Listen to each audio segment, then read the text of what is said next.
স্বাগতম তোমাদের প্রিয় চ্যানেল অধ্যয়ন শুরু করার আগে বইটি খুলে রাখুন আর আমার সাথে পড়তে থাকুন। আমাদের এই ছোট্ট চ্যানেলটি সাবস্ক্রাইব করতে ভুলবেন না। চলুন শুরু করি। Government response. The government closely observed the developments of the movement and obtained secret reports from the provinces. In September 1920, in the beginning of the movement, it tried to ignore the events thinking that repression only makes martyrs of nationalists and fans the spirit of revolt. সরকারের প্রতিক্রিয়া। সরকার আন্দোলনের অগ্রগতি ঘনিষ্ঠভাবে পর্যবেক্ষণ করে এবং প্রদেশগুলি থেকে গোপন রিপোর্ট পায়। 1920 সালের সেপ্টেম্বরে আন্দোলনের শুরুতে এটি ঘটনাগুলিকে উপেক্ষা করার চেষ্টা করেছিল এই ভেবে যে দমনপীড়ন শুধুমাত্র শহীদ জাতীয়তাবাদীদের এবং ভক্তদের বিদ্রোহের চেতনায় পরিণত করে। In May 1921, the government tried to create a rift between the Khilaf leaders and Gandhi through Gandhi reading talks, in which Viceroy Redding tried to persuade Gandhi to ask Ali brothers to withdraw their speeches suggesting violence, but the talks failed. 1921 সালের মে মাসে সরকার Gandhi reading আলোচনার মাধ্যমে খেলাফত নেতাদের এবং গান্ধীর মধ্যে ফাটল তৈরি করার চেষ্টা করেছিল, যেটিতে ভাইসরয় রিডিং গান্ধীকে আলী ভাইদের সহিংসতা পরামর্শ দিয়ে তাদের বক্তৃতা প্রত্যাহার করতে বলতে রাজি করার চেষ্টা করেছিলেন, কিন্তু আলোচনা ব্যর্থ হয়। By December 1921, government changed its policy and launched repression measures. Congress and Khilaf volunteer corps were declared unlawful. Public meetings and processions were banned. Newspapers were gagged, offices of Congress and Khilaf raided at midnight. At many places, police lathi-charged and even fired at the satyagrahis. A large number of activists were arrested and by end of 1921, all prominent leaders except Gandhi were imprisoned. 1921 সালের ডিসেম্বরের মধ্যে সরকার তার নীতি পরিবর্তন করে এবং দমন ব্যবস্থা চালু করে। কংগ্রেস এবং খিলাফত স্বেচ্ছাসেবক কর্পসকে বেআইনি ঘোষণা করা হয়। জনসভা ও মিছিল নিষিদ্ধ করা হয়। খবরের কাগজগুলো আটকে দেওয়া হয়। মধ্যরাতে কংগ্রেস ও খিলাফতের অফিসে অভিযান চালানো হয়। অনেক জায়গায় পুলিশ লাঠিচার্জ করে, এমনকি সত্যাগ্রহীদের ওপর গুলি চালায়। বিপুল সংখ্যক কর্মীকে গ্রেফতার করা হয় এবং 1921 সালের শেষের দিকে গান্ধী ব্যতীত সমস্ত বিশিষ্ট নেতাকে কারারুদ্ধ করা হয়। Simultaneously, in mid-December, Viceroy Redding made a futile attempt to negotiate with the Congress through Madan Mohan Malviya and repression continued. একই সাথে ডিসেম্বরের মাঝামাঝি ভাইসরয় রিডিং মদন মোহন মালব্যের মাধ্যমে কংগ্রেসের সাথে আলোচনার নিরর্থক প্রচেষ্টা চালান এবং দমনপীড়ন চলতে থাকে। Developments leading up to Chauri Chora, 1922.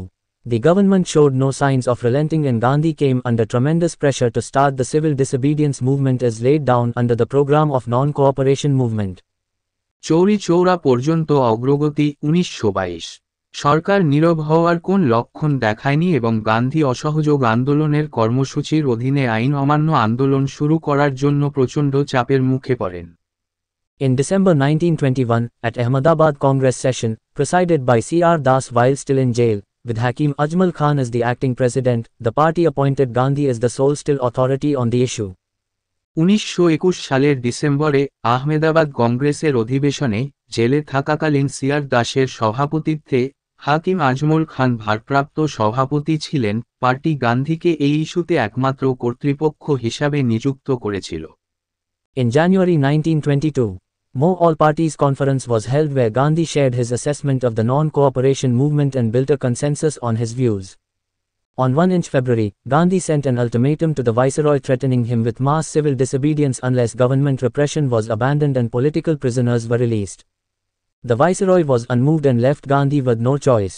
জানুয়ারি 1922 সালে মল পার্টিস কনফারেন্স অনুষ্ঠিত হয়েছিল, যেখানে গান্ধী অসহযোগ আন্দোলন সম্পর্কে তার মূল্যায়ন শেয়ার করেছিলেন এবং তার মতামতের উপর ঐকমত্য তৈরি করেছিলেন।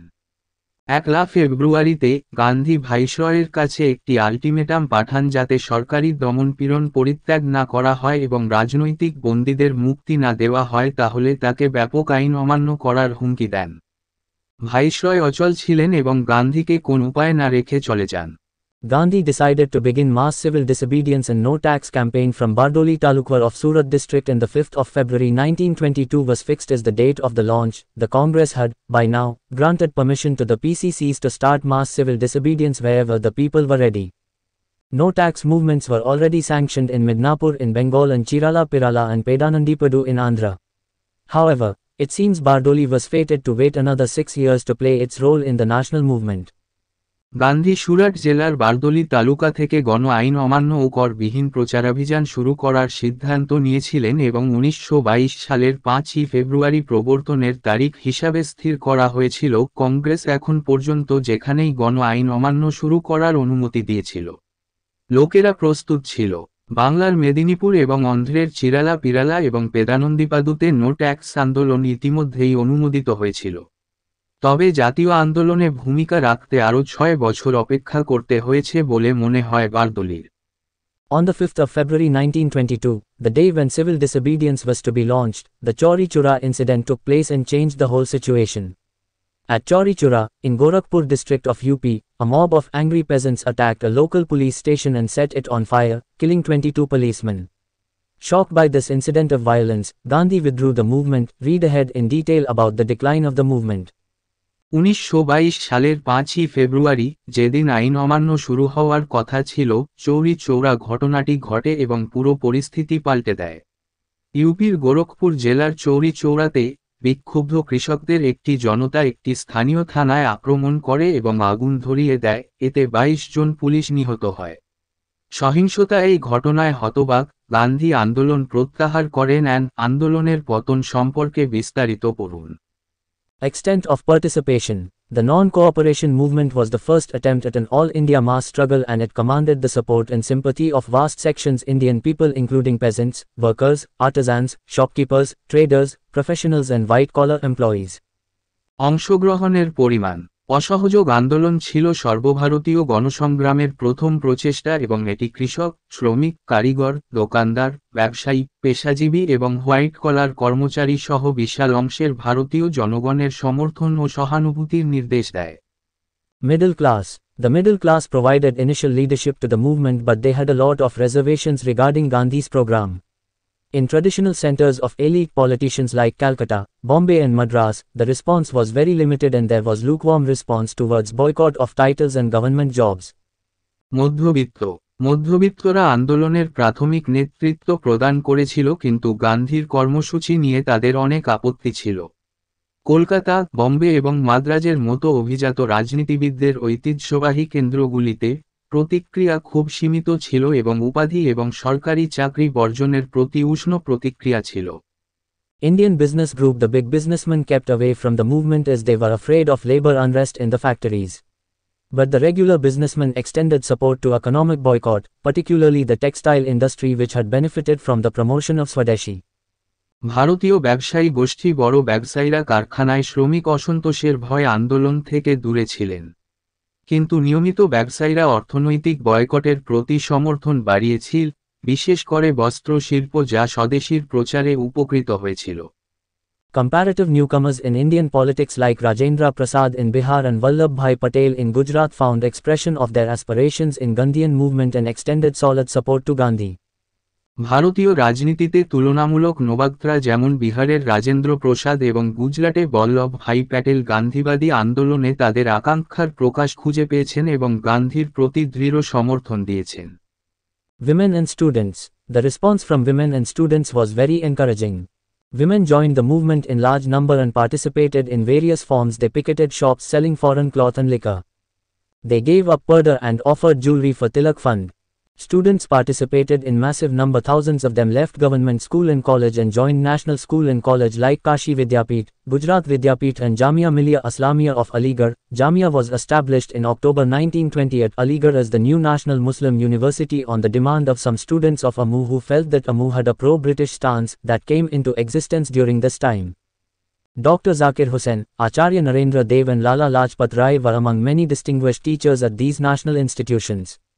The students actively took up voluntary work in the movement. মহিলা এবং ছাত্র। মহিলা এবং ছাত্রদের প্রতিক্রিয়া ছিল খুবই উৎসাহব্যঞ্জক। মহিলারা বিপুল সংখ্যক আন্দোলনে যোগ দিয়েছিল এবং বিভিন্ন আকারে অংশ নিয়েছিল। তারা বিদেশি কাপড় এবং মদ বিক্রির দোকানে পিকেটিং করেছিল। তারা পর্দা ত্যাগ করে তিলক তহবিলের জন্য গহনা দেয়।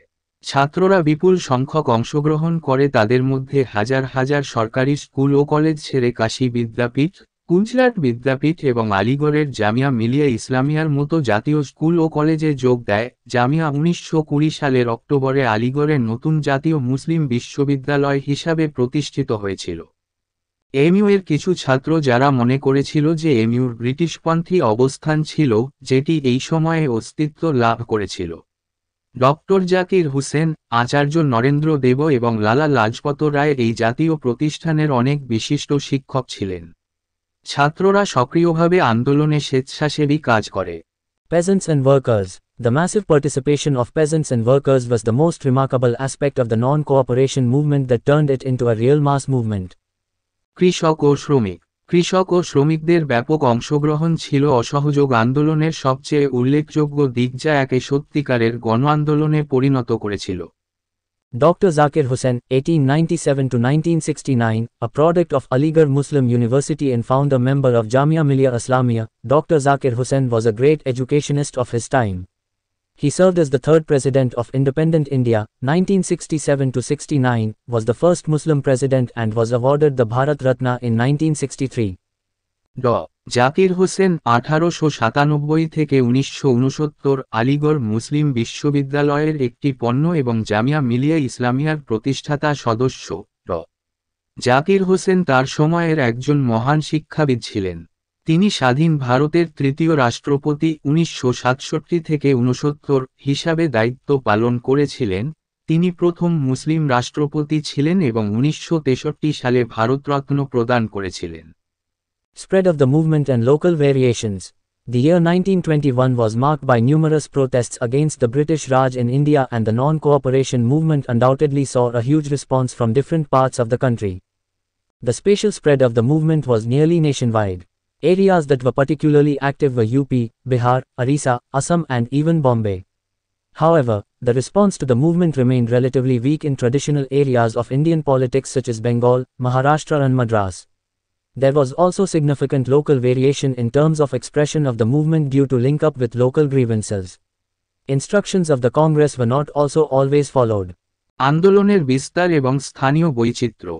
1921 সালটি ভারতে ব্রিটিশ রাজের বিরুদ্ধে অসংখ্য প্রতিবাদ দ্বারা চিহ্নিত হয়েছিল এবং অসহযোগ আন্দোলন নিঃসন্দেহে দেশের বিভিন্ন অংশ থেকে ব্যাপক প্রতিক্রিয়া দেখেছিল। আন্দোলনের স্থানিক বিস্তার প্রায় দেশব্যাপী ছিল। যে অঞ্চলগুলি বিশেষভাবে সক্রিয় ছিল তা হল ইউপি, বিহার, উড়িষ্যা, আসাম এমনকি বোম্বাই। যাই হোক, বাংলা, মহারাষ্ট্র এবং মাদ্রাজের মতো ভারতীয় রাজনীতির ঐতিহ্যবাহী ক্ষেত্রগুলিতে আন্দোলনের প্রতিক্রিয়া তুলনামূলকভাবে দুর্বল ছিল। স্থানীয় অভিযোগের সাথে সংযোগের কারণে আন্দোলনের প্রকাশের ক্ষেত্রে উল্লেখযোগ্য স্থানীয় বৈচিত্র্যও ছিল। কংগ্রেসের নির্দেশও সবসময় মানা হয়নি। United Provinces, UP. The response from United Provinces was very effective. The program of non-cooperation was well organized in cities and towns. In the countryside of UP, it got entangled with the Kisan movement. The peasants there repeatedly burst in violent protest against the talukdars and merchants despite Congress appeals for maintaining non-violence at all times. Widespread peasant riots under the leadership of Baba Ramchandra were also witnessed in districts of Raebareli, Pratapgarh, Faizabad and Sultanpur. Their major demands included no beggar, forced labor, and rasad, forced supplies, no nazrana, extra premium on rent, and no eviction from holdings.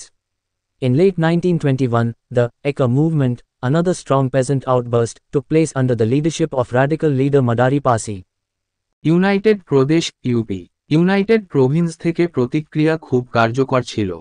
শহর নগরে অসহযোগের কর্মসূচি সুসংগঠিত হয়েছিল। ইউপির গ্রামাঞ্চলে এটি কিষাণ আন্দোলনের সাথে জড়িয়ে পড়ে। সর্বদা অহিংসা বজায় রাখার জন্য কংগ্রেসের আবেদন সত্ত্বেও সেখানকার কৃষকরা বারবার তালুকদার ও বণিকদের বিরুদ্ধে সহিংস প্রতিবাদে ফেটে পড়ে। রায়বেরেলি, প্রতাপগড়, ফৈজাবাদ এবং সুলতানপুর জেলায় বাবা রামচন্দ্রের নেতৃত্বে ব্যাপক কৃষক দাঙ্গাও দেখা গেছে। তাদের প্রধান দাবির মধ্যে রয়েছে কোন বেগার জোর করে শ্রম এবং রসদ জোর করে সরবরাহ, কোন নজরানা ভাড়ার উপর অতিরিক্ত প্রিমিয়াম এবং জোট থেকে উচ্ছেদ না। 1921 সালের শেষের দিকে এক আন্দোলন, আরেকটি শক্তিশালী কৃষক বিস্ফোরণ, কট্টরপন্থী নেতা মাদারি পাশির নেতৃত্বে সংঘটিত হয়। Bihar. In Bihar, several local grievances got linked with the non-cooperation movement. These issues included right to graze cattle on government wasteland, right to wear sacred thread, issues of cow protection and Kisan rights. As a result, several districts of Bihar like Champaran, Saran and Purnia emerged as storm centers of the movement. বিহারে বেশ কিছু স্থানীয় অভিযোগ অসহযোগ আন্দোলনের সাথে যুক্ত হয়েছিল। এই বিষয়গুলির মধ্যে রয়েছে সরকারি পতিত জমিতে গবাদি পশু চরানোর অধিকার, পবিত্র সুতো পরার অধিকার, গোরখার বিষয় এবং কিষাণ অধিকার। ফলস্বরূপ চম্পারণ, সরণ এবং পূর্ণিয়ার মতো বিহারের বেশ কয়েকটি জেলা আন্দোলনের ঝড়ের কেন্দ্র হিসাবে আবির্ভূত হয়েছিল। Assam. The movement received enthusiastic support in the distant province of Assam where the local grievances of the laborers working in Assam tea gardens found expression in the movement. They hailed Gandhi Maharaj Ki Jaya for higher wages and better conditions of work. আসামের দূরবর্তী প্রদেশে আন্দোলনটি উৎসাহী সমর্থন পেয়েছিল যেখানে আসাম চা বাগানে কাজ করা শ্রমিকদের স্থানীয় অভিযোগ আন্দোলনে প্রকাশ পেয়েছিল। তারা উচ্চ মজুরি এবং কাজের ভালো অবস্থার জন্য গান্ধী মহারাজ কি জয়-কে স্বাগত জানিয়েছেন। এখানেই এই ভিডিওটি শেষ করলাম। পরবর্তী ভিডিওতে আমরা বাকিটা পড়ব।